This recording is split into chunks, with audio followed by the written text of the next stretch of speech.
My name is Megan Torres. I am 31 years old, and my mother erased me from our family in a single text message. I was sitting in my office on the 14th floor of a commercial real estate firm in downtown Denver when my phone buzzed. I glanced down, expecting a lunch reminder or a calendar ping. Instead, I saw 6 words from my mother that made me read the screen 3 times. We already signed the papers. You weren't needed. No context. No warning. No, sorry, sweetheart. Let me explain. Just a flat statement delivered with the same energy you would use to cancel a dentist appointment. I stared at it for a long time. Then I picked up my phone, opened my banking app, and started making calls. Because if my family had decided to move forward without me, I was going to make sure they understood exactly what forward looked like when the person paying for it stepped aside.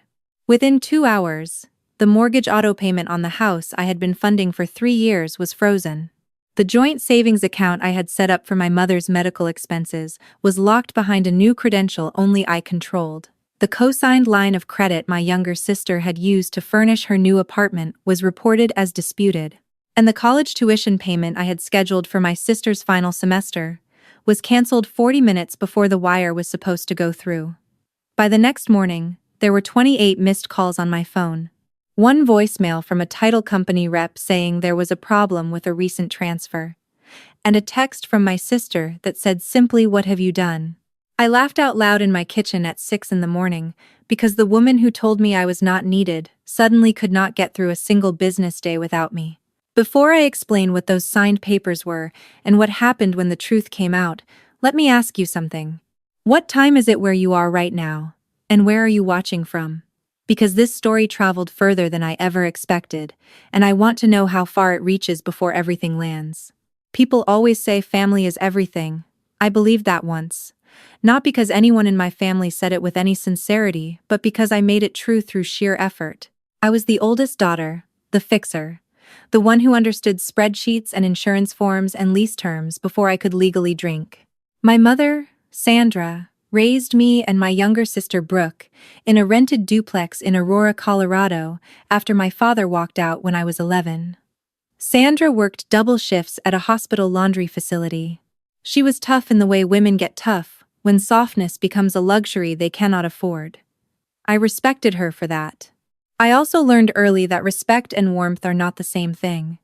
By the time I was 24, I had a stable job as a commercial lease analyst at a real estate development group in Denver. Nothing glamorous. Contracts, compliance reviews, zoning filings, permit applications, the invisible plumbing behind buildings that other people got to put their names on. But it paid well, and I was good at it. And slowly, quietly, the way these things always begin, my professional skills became my family role too. When Sandra's lower back gave out and she needed surgery that insurance only partially covered, I covered the rest. When the landlord raised rent on the duplex, and Sandra panicked, I found her a cleaner unit in Lakewood and co-signed the lease. When Brooke decided she wanted to go back to school for dental hygiene at 23 after years of bouncing between retail jobs, I offered to pay her tuition on one condition. She had to finish. No dropping out. No switching programs. No excuses. She agreed with the kind of enthusiasm people show when they are being handed something they did not earn. I should have noticed that. A year later, Brooke met a man named Derek Callahan at a friend's barbecue, and within 6 months they were engaged. Derek was the type who smiled constantly and said almost nothing of substance, the kind of man who could fill a room with warmth and leave it without anyone remembering a single thing he said. I did not dislike him. I simply could not find anything to hold on to when I tried to take him seriously. But Brooke was happy, or she performed happiness so convincingly that questioning it felt cruel. So I stayed quiet. Then Sandra told me she was tired of renting. She wanted a real home, something with a yard, something she could call hers, something that would still be standing when her body finally gave up on double shifts. I understood that dream. So I built a plan around it. I would purchase a modest 3-bedroom house in Arvada, just west of Denver, under my name, using my savings for the down payment and my credit for the mortgage. Sandra would live there rent-free and contribute what she could toward utilities. Over time, once I had built enough equity, and Sandra had stabilized her finances. We would discuss transferring partial ownership. It was structured. It was careful. It was generous beyond what most 30-year-old daughters would offer. And it was mine. The house closed 14 months ago. Sandra moved in that same week. I painted the guest room myself on a Saturday while she watched from the doorway and said it looked like a real home for the first time in her life. I remember feeling proud. I also remember feeling tired in a way that had nothing to do with paint fumes. Because somewhere underneath the gratitude, there was already a subtle shift happening. A quiet recalibration where my help stopped being a gift and started being expected. Sandra began referring to the house as ours, then as hers. Then she stopped referencing me at all when she talked about it to neighbors and extended family. And Brooke, who had never paid a cent toward any of it, started calling it Mom's place as though the house had materialized from Sandra's willpower alone. I let it go because I was busy, and because confronting it felt petty. That was my mistake. I treated silence like patience when it was actually permission.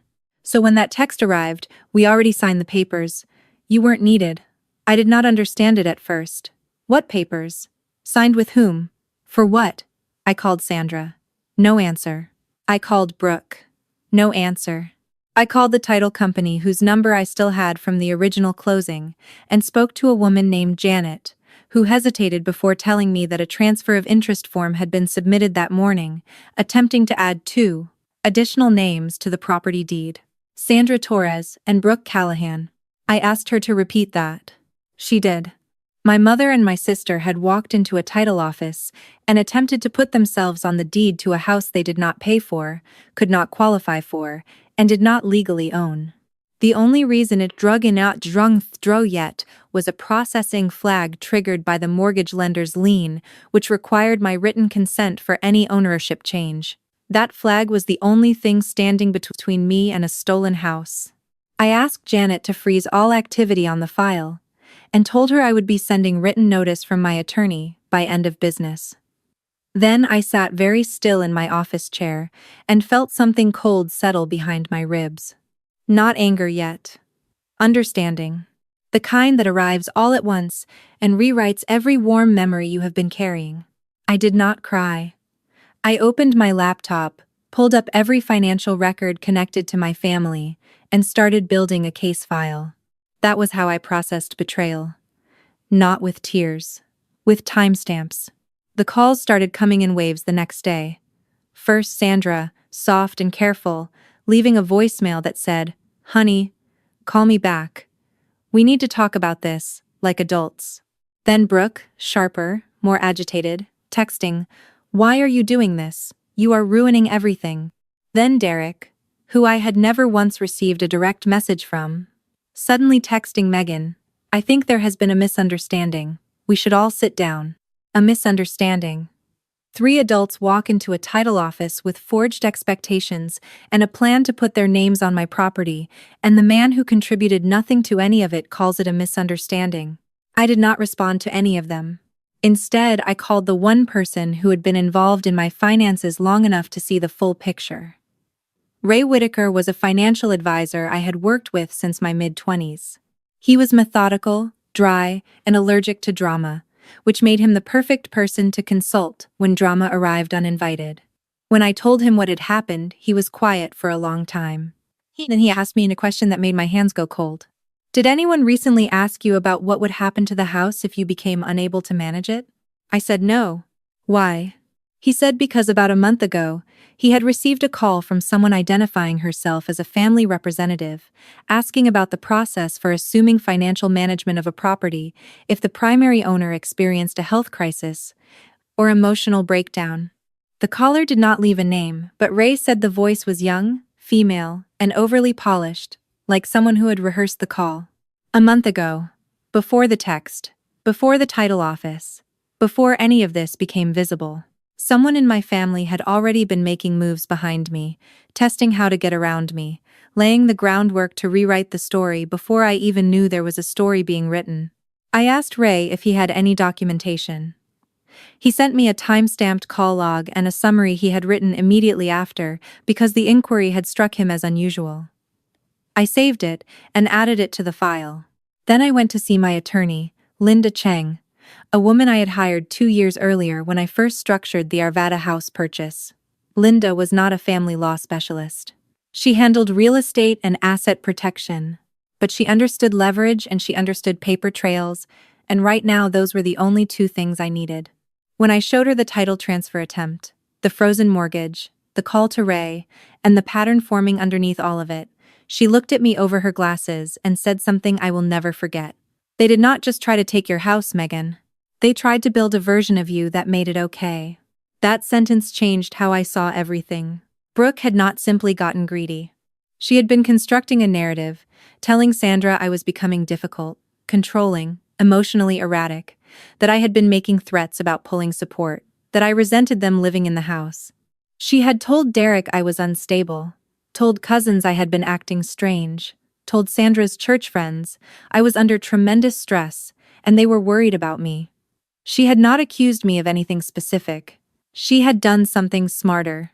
She had created an atmosphere of concern, a fog of gentle worry, designed to make my eventual removal feel like a mercy instead of a theft. I found proof of this the way you find most proof in the modern age, through email threads that were never meant for me. The title company rep, Janet, accidentally included me on a forwarded chain when processing my freeze request. In that chain was an email from Brooke sent the previous week to the title company, explaining that her older sister was going through a mental health crisis and was no longer capable of managing the property responsibly. She asked what steps could be taken to ensure the family's stability was not jeopardized by one person's emotional spiral. I read that email sitting in my car in the parking garage under my office building, and I felt something inside me go very quiet, not broken, rearranged.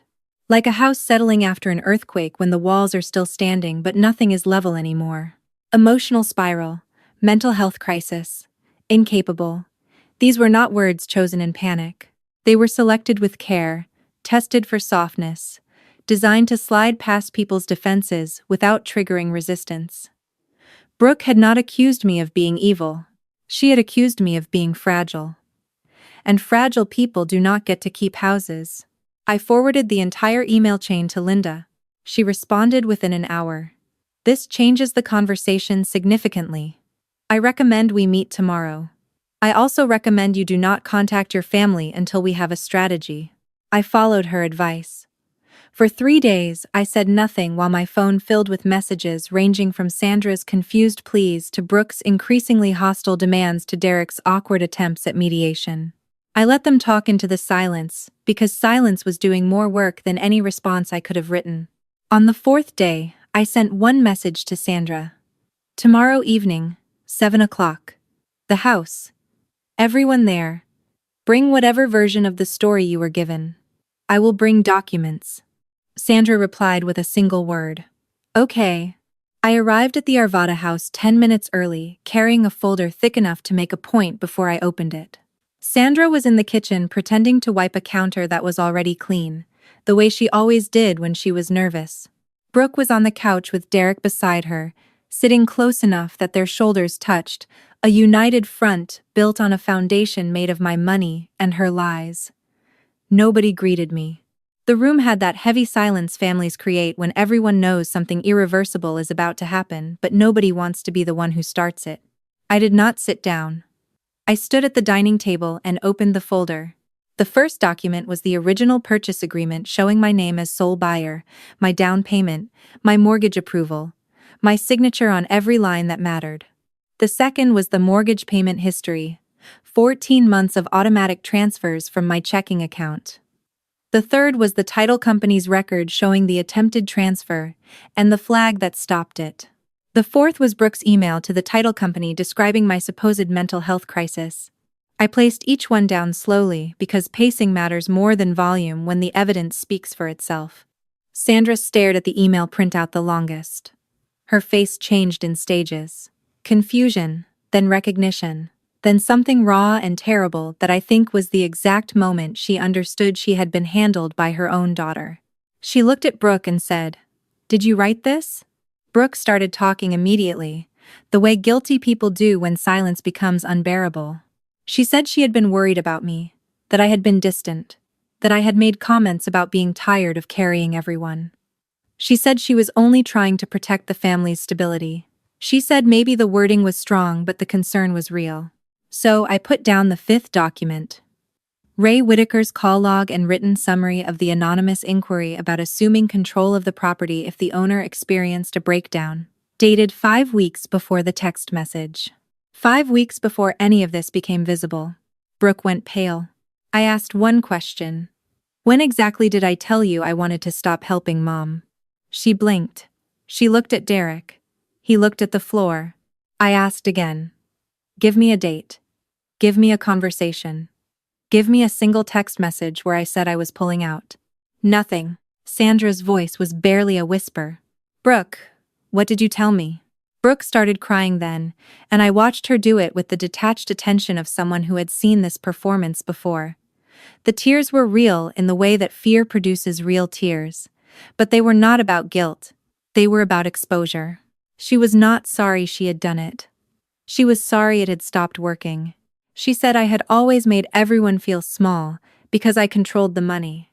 She said I used generosity like a leash.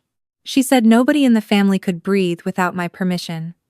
She said maybe none of this would have happened if I had just let people feel equal instead of managed. That was the cleverest thing she said all night, because it almost worked. I could feel Sandra softening beside me, the old reflex kicking in, the instinct to find the middle ground and call it peace. So I put down the last document. A printed text conversation between Brooke and Derek from 3 weeks earlier, forwarded to me by a cousin named Adriana, who had grown suspicious after Brooke asked her to vouch for the mental health story. In that conversation, Brooke had written, "Once we are on the deed, we can refinance and pull equity for the business." Derek had replied, "Just make sure your mom signs before Megan figures it out." The room went dead. Sandra stood up so abruptly, her chair hit the wall behind her. She looked at Brooke, and then at Derek, and her face held an expression I had never seen on her before. It was not anger exactly. It was the look of a woman realizing she had been cast in someone else's script without knowing her lines. "You told me she was falling apart," Sandra said. Her voice cracked on the last word. "You sat in my kitchen, and you told me my daughter was losing her mind. And I believed you because you are my child, and I thought you would never lie to me about something like that." Brooke reached for her. Sandra stepped back. It was a small movement, barely a half step, but it redrew every line in the room. Derek tried to speak. Sandra turned to him with a coldness I did not know she had in her, and said, "If you open your mouth in my house again, I will call the police." He closed it. I let the silence sit for 10 full seconds, because sometimes the most powerful thing you can do after the truth lands is absolutely nothing. Then I spoke quietly. I said, "Mom, here is what happens now. I am not going back to the way things were. That arrangement assumed good faith, and good faith is gone. The house stays in my name permanently. You will receive a notarized lifetime residency agreement granting you full rights to live here for as long as you want. No rent. No conditions tied to anyone else's behavior. No strings except one. Brooke's name never appears on any document connected to this property or to any financial structure I control. The medical savings account will reopen under new terms. I will fund it directly with scheduled payments.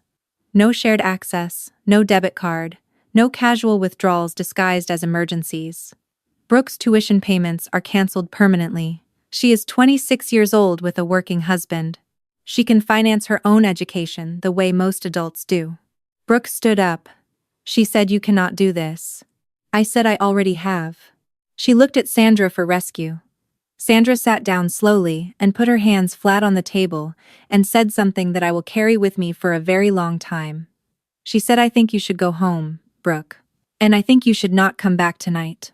Derek left first. Brooke followed him to the door and turned back one last time. She looked at me and said, "This is not over." I nodded because I believed her. People who build lies for a living do not stop when they get caught. They just start building new ones. After the door closed, Sandra cried. Not the performative kind meant to redistribute guilt, the real kind.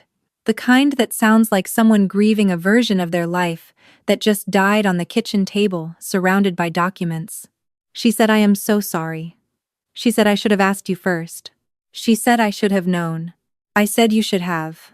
And then I said something I had been carrying for years without knowing it. You needed me, Mom. But you never once thought that meant you had to protect me too. She did not argue. She just nodded and kept crying, and I sat with her until the kitchen light turned the windows into mirrors, and we were the only two people reflected in them. 3 days later, Linda filed the revised property documents. Sole ownership confirmed. Lifetime residency agreement notarized and recorded. A formal cease and desist sent to Brooke and Derek regarding any further attempts to alter, access, or represent interest in the property. The medical savings account was restructured with scheduled direct payments and audit logging. Brooke found out the way I wanted her to. Through recorded documents and silence. She called me 9 times in a single afternoon. I did not pick up once. Then came the texts. You stole my family. You turned Mom against me. You think money makes you better than everyone. I saved every one of them and forwarded them to Linda, because when someone tells you who they are in anger, you should always keep a receipt. Derek filed for divorce 6 weeks later. It turned out the business Brooke had been planning to fund with my home equity was a mobile pet grooming startup she and Derek had been arguing about for months. When the money disappeared, so did whatever was holding them together. A mutual friend told me Derek admitted he had known the deed transfer was wrong, but convinced himself it was a family matter and not his place to object. Funny how people discover ethics once the consequences arrive. Brooke moved into a studio apartment in Thornton. She picked up shifts at a veterinary clinic and stopped calling after the second month. Relatives who had once passed along her worried whispers about my mental health started going quiet when the timelines did not match, and the sympathy stopped sticking. One uncle told Sandra he wished he had asked more questions before assuming I was the problem. Sandra told me that over the phone, with a voice that sounded 10 years older than it had 6 months ago. One evening, about 2 months after everything settled, Sandra called me while I was driving home from work. She did not ask for anything. She just said I was thinking about the day you painted the guest room. You were singing something under your breath, and I could not figure out what it was. Do you remember? I did not remember. But I said yes because sometimes kindness is more important than accuracy, and because my mother was trying, in her own slow, clumsy way, to rebuild something she had helped tear down. We talk regularly now. I visit the house most Sundays. Sandra makes coffee that is always slightly too strong, and I drink it without complaining, because that is what showing up looks like when trust has been rebuilt from scrap materials instead of inherited whole. I do not hate Brooke. Hate requires energy I would rather spend elsewhere. But I do not pretend we are fine either. She sends a text on my birthday every year, and I reply with a simple thank you and nothing more. That is the shape of our relationship now. A thin, polite line, drawn across a wound, neither of us will reopen in this lifetime. My mother asked me once if I thought Brooke would ever change. I said I did not know. But I told her that change and consequence are not the same thing, and you do not owe someone a second chance just because they are related to you. Sandra was quiet for a long time after that. Then she said something that surprised me. She said, "You sound like someone who finally stopped waiting to be chosen." I said, "No, Mom. I sound like someone who finally chose herself. The house is in my name. The accounts are under my control. The residency agreement is filed and protected. My phone is quiet and my mornings are mine, and the woman who told me I was not needed has not missed a single payment on her share of the utilities in 11 months. My mother texted me that I was not needed. By the next morning, there were 28 missed calls and a title company telling her the whole plan had collapsed. She only kept the roof over her head because I allowed it. And she only kept her daughter because I decided that love, even damaged love, was worth more than the satisfaction of walking away completely. But I did not come back as the daughter who could be erased and then summoned when the paperwork fell apart. I came back as the woman who wrote the terms. And this time, nobody signs anything without my name on it first. If you are watching this and you are the one in your family who carries everything, the one who pays and plans and fixes and absorbs, let me tell you something no one else will. Your help is not a debt they get to collect forever. And the moment they stop seeing your generosity as a choice and start treating it as infrastructure, you have every right to shut the whole thing down and let them feel the weight you have been holding alone. Not because you are cruel, because you are finally finished being convenient.